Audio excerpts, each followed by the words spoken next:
Viva Culture, l'actualité des arts vue par l'association Maison de la Culture du Havre. Présentée par Isabelle. Viva Culture, l'émission de la culture dans toutes ses découvertes. Bonjour à tous. Au menu de Viva Culture cette semaine, mon entretien particulier et la rubrique de Catherine autour des livres.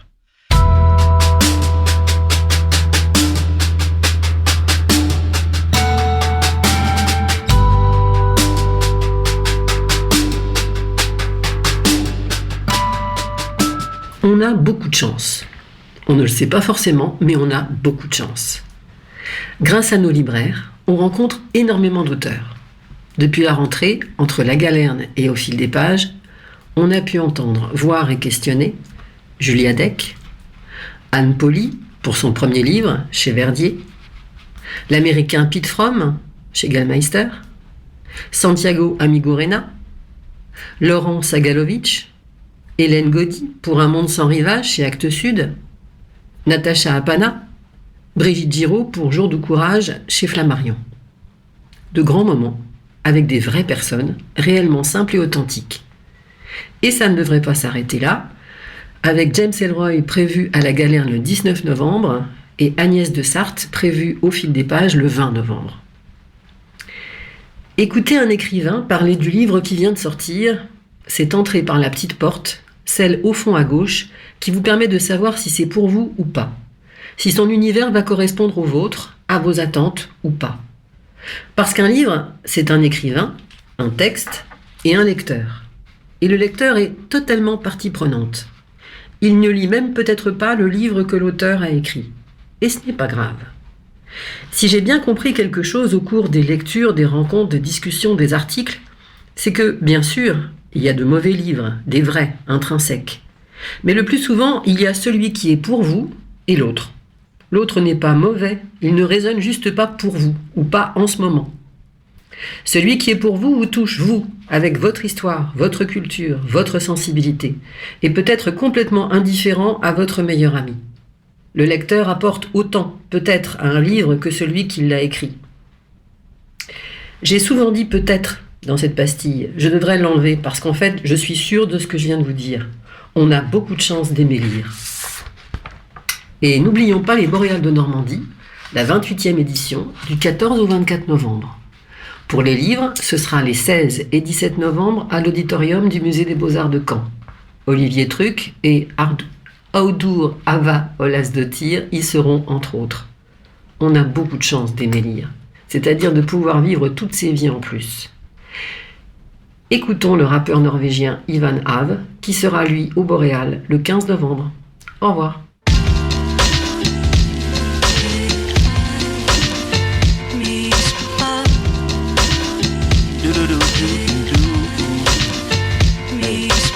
Hello, hello, hello,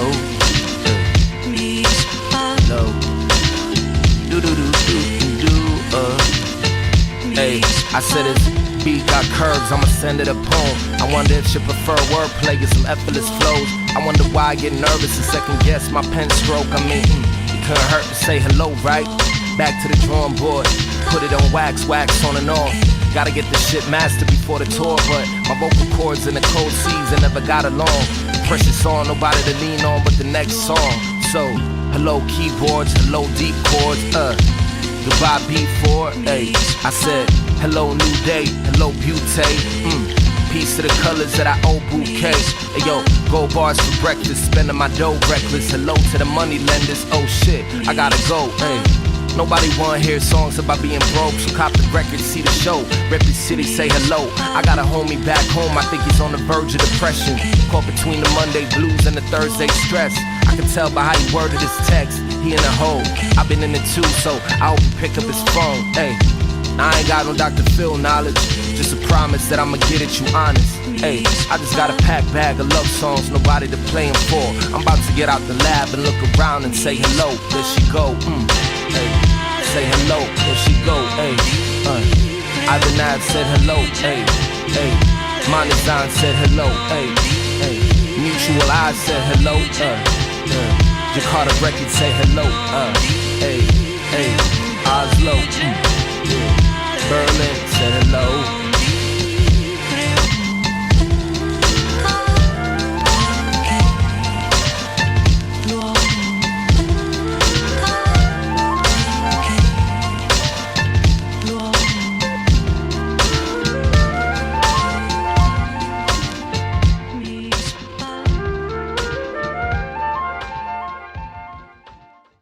Jean-Daniel Émion, bonjour. Bonjour Isabelle. Alors, vous êtes responsable de la Maison du patrimoine et des cités provisoires de Gonfreville-Lorcher. Tout à fait. Alors, je crois que cette Maison du patrimoine a été inaugurée le 8 mai 19...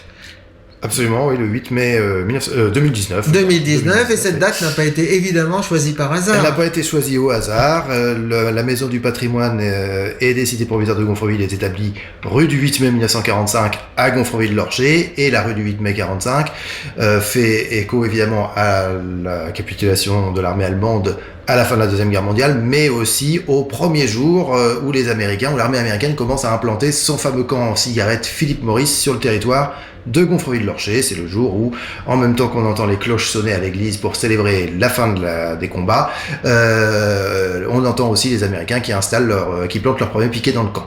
Oui, c'est ça. Et c'est donc l'explication du titre des cités provisoires. Alors c'est la Maison du patrimoine et des cités provisoires, puisque ce lieu effectivement est un hommage en quelque sorte à toutes ces personnes qui ont vécu dans les 3 cités provisoires de Gonfreville-Lorcher, établies à l'intérieur du camp militaire Philip Morris, ou du moins de ce qu'il en restait en 1947. Ce camp a duré a été établi donc en mai 1945, et les Américains y sont restés jusqu'en septembre 47. À leur départ, une bonne partie des installations ont été démantelées. Ça a laissé donc 3 grands espaces clairement délimités qui sont devenus les cités provisoires Marcel Gondouin en haut de la côte de Gainesville, cité de l'hôpital à l'emplacement du centre commercial Océane, et puis surtout la plus grande, la cité Arthur Fleury sur le plateau de Gonfreville-Lorcher. Oui, donc c'était habité par des Américains. Alors entre 1945 et 1947, c'est l'armée américaine qui occupait ce camp. C'est un camp gigantesque qui contenait jusqu'à 35 000 hommes. Ouh là là. Donc il y avait aussi bien évidemment des troupes permanentes pour l'entretien du camp que des militaires qui passaient quelques jours seulement. C'est des militaires en transit qui revenaient du front allemand, ils revenaient d'Allemagne, d'Italie du Nord, d'Autriche, etc. Et ils repassaient par Gonfreville-Lorcher avant d'embarquer sur des navires au Havre qui les ramenaient au pays, aux États-Unis. Et est-ce que ces soldats avaient leur famille ? Non, les soldats revenaient du front, ils étaient tout seuls. Ils étaient tout seuls. Par contre, un certain nombre d'entre eux avaient parfois rencontré de jolies Européennes avec qui ils avaient fricoté, on va dire. Même, des jolies histoires. Voilà, et même convolé en juste noces pour certains. Et l'une des particularités d'ailleurs du camp Philip Morris ici à Gonfreville-Lorcher, c'est qu'il permettait d'accueillir les fameuses war brides, c'est-à-dire ces femmes européennes qui avaient épousé des militaires américains. C'est un phénomène qu'on avait déjà rencontré pendant la Première Guerre mondiale, oui, qui s'est renouvelé lors de la Deuxième Guerre mondiale, et il y aurait environ 3000 war brides qui ont transité par Gonfreville-Lorcher pour ensuite rejoindre leurs époux aux États-Unis. Pour le meilleur ou pour le pire, certains sont restés là-bas, d'autres sont revenus un peu déçus au bout de quelques temps. Après, ce sont des histoires singulières, évidemment. Oui. Mais c'était des femmes originaires d'ici ou... Alors, il y a eu beaucoup de Normandes, pas mal de Françaises, mais il y avait des femmes aussi qui venaient d'Italie, d'Autriche, d'Allemagne, des Pays-Bas, de Belgique, de tous les pays où les Américains sont passés en vainqueurs à la fin de la guerre. Oui. Bon, alors quelle est l'origine de ce projet ? C'est un projet quand même assez extraordinaire. Alors le projet de la maison du patrimoine et des cités provisoires. Oui. Alors oui, c'est un projet de longue haleine. Ce fameux camp donc a servi à abriter des troupes américaines pendant 2 ans, et ensuite il a abrité des civils sinistrés du Havre pendant 30 à 35 ans même, puisqu'il a été occupé jusqu'en 1982 pour les baraquements occupés le plus longtemps.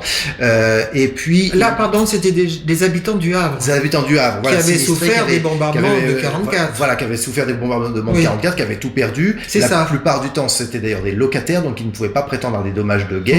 Oui. Donc ils se sont retrouvés sans foyer, sans logement, sans toit, sans rien du tout. Et en 47, l'ouverture de ce camp pour les populations civiles a été vécue comme une sacrée aubaine quand même. Il y avait déjà eu le camp Herbert Tarleton au Havre, il y avait déjà eu le camp François Ier au Havre aussi. Il y avait eu aussi d'autres cités provisoires, cité Kléber, etc., qui sont plutôt des cités civiles. Mais un certain nombre de personnes étaient encore à l'automne 47 sans solution, et on a pu quand même accueillir quelque chose comme 600 familles environ réparties donc sur ces 3 cités.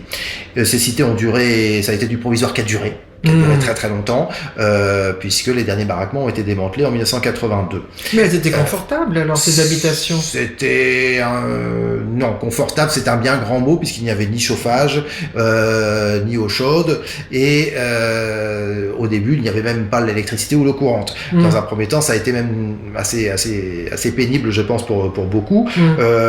Disons qu'après, on a essayé de faire ce qu'on a pu, comme on a pu. Et puis, parmi ces baraquements, il y en avait quand même qui étaient, par exemple, les baraquements qui se trouvaient en haut de la côte de Gainesville, qu'on appelait les baraquements de la cité Marcel Gondouin, étaient en tôle ondulée, ce qui signifie que c'était très froid l'hiver, très chaud l'été. Bien sûr. Et on avait aussi les demi-lunes, les fameuses demi-lunes, les baraquements Quonset, qui étaient du côté du centre commercial Océane, donc en forme de demi-cylindre, qui eux n'avaient absolument aucune isolation, donc qui étaient vraiment très très très très inconfortables. Oh là là. Ici, dans ce qui reste de la cité Arthur Fleury, c'était peut-être la cité la moins inconfortable des trois, mais il faut se représenter des logements sans salle de bain, sans toilettes. Les toilettes sont au fond de la cour, comme on dit. Bien sûr. Et on fait sa toilette dans l'évier, ou éventuellement on va aux douches municipales le dimanche. Oui. Donc ces cités ne sont pas particulièrement confortables, mais elles ont permis quand même d'avoir un petit peu au moins 4 murs et un toit à un certain nombre de sinistrés dans la fin des années 40. 1982, ces cités sont entièrement démantelées, et puis les cités provisoires deviennent plus qu'un souvenir. Et il y a une quinzaine d'années, en 2003, à la médiathèque municipale, où j'étais en poste là-bas, avec une collègue, on a souhaité faire un travail de collecte de mémoire sur la vie quotidienne dans les cités provisoires de Gonfreville-Lorcher. Mais oui, parce qu'il restait des habitants, des témoins. Il restait beaucoup de témoins, il en reste encore d'ailleurs. Il en reste encore. Évidemment encore pas mal, mais oui. Fort heureusement. Et puis on sentait que quelque chose s'était passé dans cette commune qui avait soudé les habitants autour d'un vécu commun. Ah, c'est important d'entendre ça. Voilà. Oui. Et donc on a voulu chercher à savoir quoi, puisque la collègue en question et moi-même n'étions pas de Gonfreville. Et nous avons commencé à creuser. Très vite, on est tombé sur cette histoire de cité provisoire et de camp Philippe Maurice, dont nous avions très vaguement entendu parler, mais qui ne nous était pas familier. Donc on a commencé à creuser un petit peu, on s'est rendu compte qu'il y avait matière à effectivement faire quelques recherches. Donc, oui, faire un partage aussi peut-être de cette expérience. Faire un partage avec les jeunes générations. Avec des jeunes générations, voilà, tout à fait, à essayer de faire connaître cet épisode de la vie de la commune qui a profondément bouleversé la physionomie de la commune et sa démographie aussi, puisqu'on est passé à la fin des années 40, en un an, la commune est passée de 4500 à 8200, 8300 habitants en l'espace d'un an. Ça a été énorme. Oui. Et c'est tout le plateau de Gonfreville, qui était à l'époque entièrement constitué d'espaces agricoles, de terres agricoles, est devenu un espace quasiment urbain. Maintenant, c'est une zone pavillonnaire, une zone aussi avec des immeubles, etc. C'est densément peuplé, alors que en 1944, c'était une morne plaine, si on peut dire, des terres agricoles. Oui. Donc, on a souhaité travailler sur ce sujet. Donc vous avez collecté des témoignages. On a collecté des témoignages, ce qu'on n'a pas fait tout seul évidemment, puisque nous n'étions que deux, c'était un peu léger, alors il y avait beaucoup de gens à rencontrer, et surtout nous voulions à tout prix avoir un regard scientifique et compétent sur l'affaire. Donc nous nous sommes mis en relation avec l'Université du Havre. Ah oui, c'était un travail sérieux. C'était un travail tout à fait sérieux. Nous avons collaboré étroitement avec le CIRTAE, qui est un laboratoire de l'Université du Havre. Et une équipe a été constituée sous la direction de John Barsman, professeur d'histoire contemporaine à l'Université du Havre. Il a constitué une équipe avec essentiellement des étudiants-chercheurs en histoire, des gens qui étaient en Master 2, en thèse, et puis aussi un géographe, et puis il y avait une maître de conférence en sociologie. Donc ensemble, on a élaboré un guide d'entretien pour poser des questions pertinentes et à peu près les mêmes à tout le monde. On a rencontré beaucoup de gens. Avec ma collègue, faisait office de filtre en quelque sorte. On a rencontré nous plus d'une centaine de personnes. On a trié, si je puis dire, et on a conservé environ 45 à 50 personnes qui nous semblaient vraiment intéressantes parce qu'elles avaient des choses différentes, des choses particulières à nous raconter. Oui, parce qu'il fallait dresser une sorte de panorama, de tableau précis et en même temps général de cette période oui, parce que, par exemple, ce camp. Absolument, parce que la vie était différente selon qu'on était à la cité Marcel Gondouin, à la cité de l'Hôpital ou à la cité Arthur Fleury. Et puis, il y a effectivement des vécus particuliers, singuliers de telle ou telle famille, mais il y a aussi des constantes qu'on retrouve partout. Donc il nous semblait intéressant de trouver tout ça, et puis de trier un peu tous les témoignages qu'on pouvait avoir, et donc ensuite les témoins qu'on avait sélectionnés qui nous semblaient particulièrement intéressants, même si tous l'étaient, tous les gens qu'on a rencontrés étaient tout à fait intéressants, mais il y en avait qui l'étaient peut-être un peu plus que d'autres encore. On les a ensuite enregistrés, filmés, et tous les entretiens ont fait l'objet de transcriptions mot à mot, ce qui était un travail de titan. Et l'ensemble a donné ensuite naissance à un ouvrage qui est le livre qui s'appelle Gonfreville-Lorcher 1947-1980, Mémoire des cités, qui est un ouvrage collectif. Qui est paru en 2005 aux éditions des Falaises. C'est un livre qui donne la parole véritablement aux habitants, puisque l'objectif c'était véritablement de donner la parole aux habitants eux-mêmes, plus qu'à une histoire plus ou moins officielle. Et nous avons notamment dans cet ouvrage énormément d'extraits de témoignages reproduits in extenso. Il y a aussi énormément de photographies, de documents familiaux, de documents personnels qui nous ont été confiés. Donc aussi bien des photos de famille, des documents de type avis d'attribution, des dessins, des croquis qui ont été faits par des gens dans les cités, etc. Donc des choses tout à fait intéressantes. Et alors là, on garde le fil d'une génération à l'autre. Voilà, absolument. On passe le témoin. Voilà, on passe le témoin. D'ailleurs, à cette occasion-là, quand on a travaillé là-dessus, on a aussi beaucoup travaillé en collaboration avec le collège. On avait organisé à l'époque des rencontres entre des collégiens en classe de 3e avec des gens qui avaient vécu dans les cités provisoires et avec des sujets de conversation tournant autour des problématiques de la vie quotidienne, l'hygiène, puisque tout à l'heure j'ai évoqué le fait qu'il n'y avait pas de salle de bain, pas de toilette, comment on se débrouillait au quotidien pour ça, quelles pouvaient être les relations entre hommes et femmes, par exemple, à cette époque-là ou dans ces conditions-là, etc. Est-ce que c'était une révélation pour certains collégiens? Oui, je pense que pour certains c'était véritablement quelque chose qu'ils découvraient, et en même temps beaucoup de ces collégiens nous disaient mais ma grand-mère m'avait raconté qu'elle avait habité dans une baraque de ce genre-là, un baraquement comme ça, et voilà, mais pour eux, ça n'avait pas forcément une réalité tangible. Donc là, de rencontrer des gens qui pouvaient leur raconter vraiment, en prenant le temps de se poser et de leur raconter comment ça se passait dans ce genre de logement, c'était tout à fait intéressant.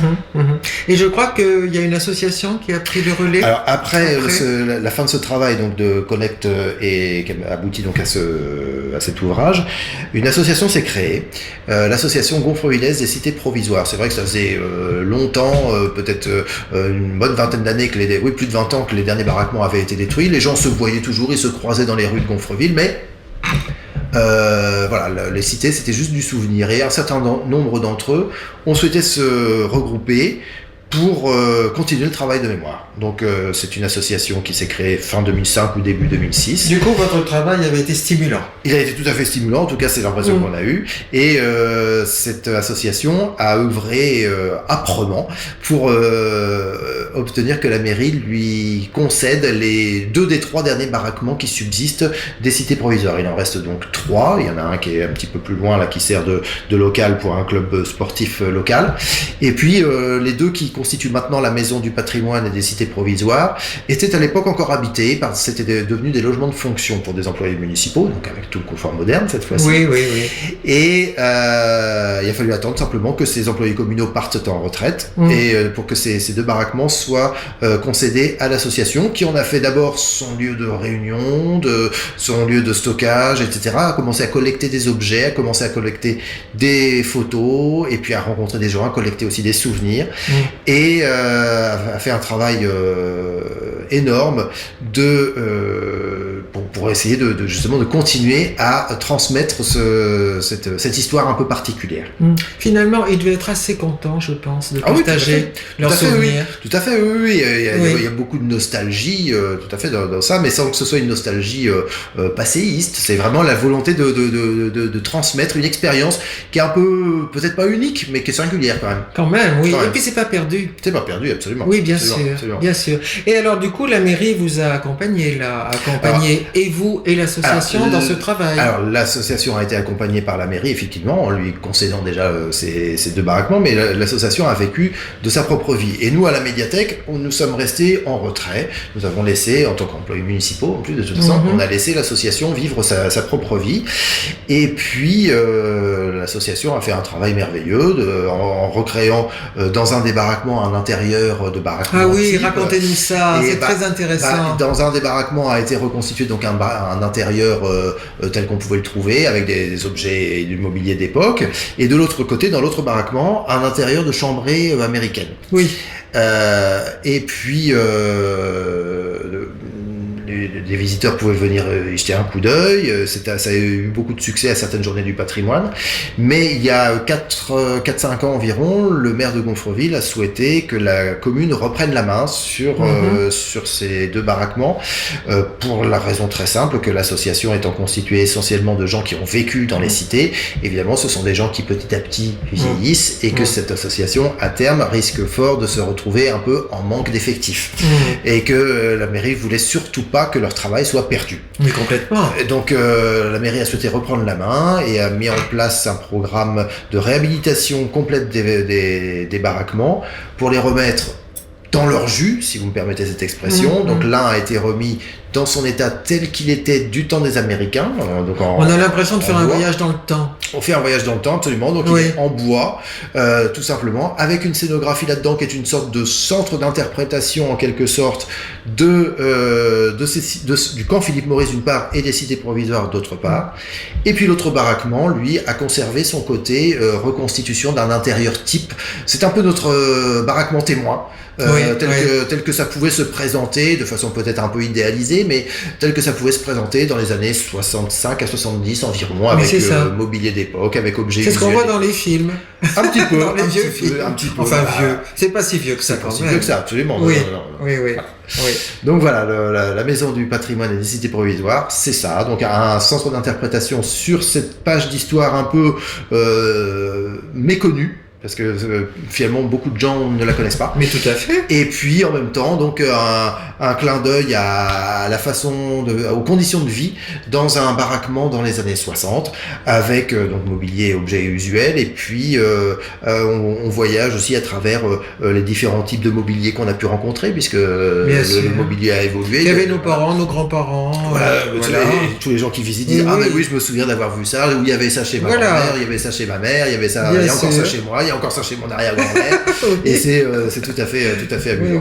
Oui. Et en voyant les plans des baraquements du camp américain, j'ai vraiment eu l'impression que c'était américain, justement. Alors c'est aligné au cordeau, effectivement. Voilà, c'est ça. Quand on regarde effectivement des photos de la cité à l'époque où elle était encore debout, tout est aligné au cordeau, c'est d'une tristesse à pleurer, parce que, enfin, pleurer c'est peut-être beaucoup dire, mais ça fait très très militaire. C'est très militaire, mais c'est très organisé. C'est très organisé. Alors les Américains, quand ils sont arrivés, ils ont nivelé donc 524 hectares de terrain. Ah oui. Et ils ont construit 26 km de route pour desservir l'ensemble de leurs installations. Lorsqu'ils sont partis, il n'y avait plus besoin d'autant, mais ça a été la base finalement des cités provisoires telles qu'on les a connues. Et puis il y avait une église, il y avait une école, enfin je sais pas, il y avait plein de choses. Dans le camp américain, il n'y avait pas d'école, mais il y avait une église, il y avait surtout beaucoup de commerce. Oui. Il y avait beaucoup de commerce, alors ça allait du restaurant au bar, en passant par le drugstore, par le magasin de souvenirs de Paris, pour que le GI puisse rapporter sa bouteille de cognac ou son flacon de parfum.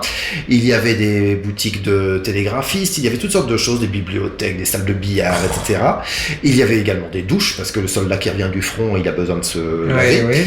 Et puis, quand les soldats sont repartis, ça a été affecté aux civils, mais la plupart des baraquements ont été utilisés à usage d'habitation. Mais un certain nombre, effectivement, ont été modifiés pour en faire justement des groupes scolaires. Il y avait ici, sur la cité Arthur Fleury, un groupe scolaire de 8 classes garçons, 8 classes filles et 8 classes maternelles. Et puis un autre groupe scolaire aussi dans la cité Marcel Gondouin, un petit peu plus petit. Et puis, un certain nombre de baraquements aussi ont été réutilisés pour y abriter des commerces. Alors, il y avait à l'intérieur de chacune des deux grandes cités des commerces de proximité, comme on peut appeler ça de nos jours, boucherie, charcuterie, boulangerie, une pharmacie à la cité Marcel Gondouin, un marchand de tabac, un marchand de journaux, etc. Une vraie petite ville. Une vraie petite ville dans la ville. Ouais. Et les anciens se souviennent également qu'il y avait ici à la cité Arthur Fleury un ancien cinéma américain qui avait été réhabilité par la commune pour en faire un cinéma comme vous pouvez en trouver dans toute commune de 8000 habitants à cette époque-là. Donc c'était dans une demi-lune et c'était un cinéma qui s'appelait le Capitole. Il y avait la même chose d'ailleurs à la forêt de Montjon, à la cité Herbert Tarleton, dans le camp Herbert Tarleton, à la cité de Montjon, avec un cinéma qui s'appelait le Coursal. Et puis il y avait, vous l'évoquiez tout à l'heure, une église, à la cité Marcel Gondouin, ça c'est quelque chose que je trouve absolument incroyable. Des habitants de la cité Marcel Gondouin, trouvant que l'église paroissiale de Gonfreville était un petit peu loin de leur cité, à une époque où on allait à l'église toutes les semaines, ont décidé de descendre chercher une église démontée qui se trouvait stockée dans un hangar du 16e port, du port américain, qui avait été oublié là par les Américains en 1947, et ils l'ont remonté pièce par pièce dans la cité pour avoir leur lieu de culte, qui a été desservi pendant quelques années donc par le curé de la paroisse de Gournay.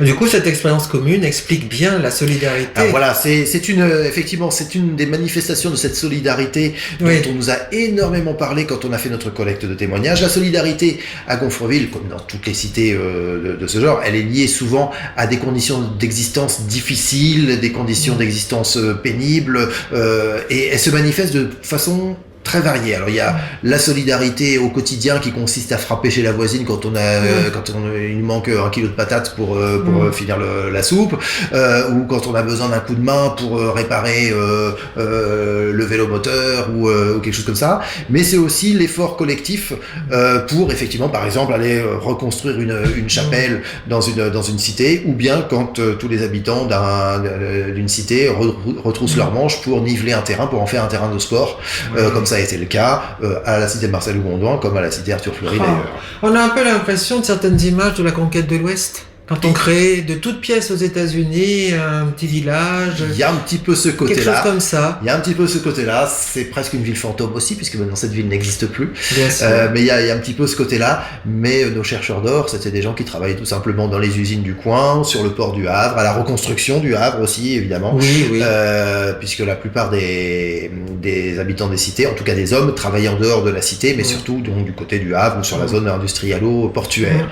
Les femmes, quant à elles, étaient plutôt soit à la maison à s'occuper de leur famille, qui étaient souvent des familles nombreuses, soit pour un certain nombre d'entre elles, salariées beaucoup à la ville de Gonfreville pour s'occuper justement des enfants aussi, mais dans les écoles, puisqu'il y avait beaucoup de besoins dans les écoles, aussi bien au service, à la cantine, etc. Oui. Alors, quand peut-on venir visiter cette maison du patrimoine ? Alors, la maison du patrimoine et des cités provisoires est ouverte très modestement pour l'instant, seulement le mercredi et le samedi, pour les visiteurs qui viennent comme ça, c'est ouvert au tout public, mais on peut aussi proposer des visites commentées le reste de la semaine, du mardi au vendredi, et là c'est sur rendez-vous. Le mieux pour cela, c'est de me passer un petit coup de téléphone. On va prendre le numéro. On va prendre le numéro, absolument. Donc c'est le 02 35 13 16 53. Entendu. Et donc on peut faire des visites commentées pour un couple, une famille. On peut faire des visites commentées évidemment aussi pour des groupes plus nombreux, puisque je peux accueillir des groupes. J'ai parfois des groupes de randonneurs, des groupes de touristes, de touristes, etc. qui peuvent passer absolument. Donc visite libre, on va dire, tous les mercredis après-midi de 14h à 17h30 et tous les samedis après-midi de 14h à 17h30. Et puis sur rendez-vous le reste de la semaine. Donc en appelant au 02 35 13 16 53. Eh bien, Jean-Daniel Aimion, merci beaucoup. Eh bien, c'est moi qui vous remercie. À bientôt. À bientôt. Viva Culture, c'est terminé pour aujourd'hui. Merci à tous de nous avoir suivis. Bonne semaine. Rendez-vous dimanche prochain à la même heure. Et merci à Mathieu pour la réalisation.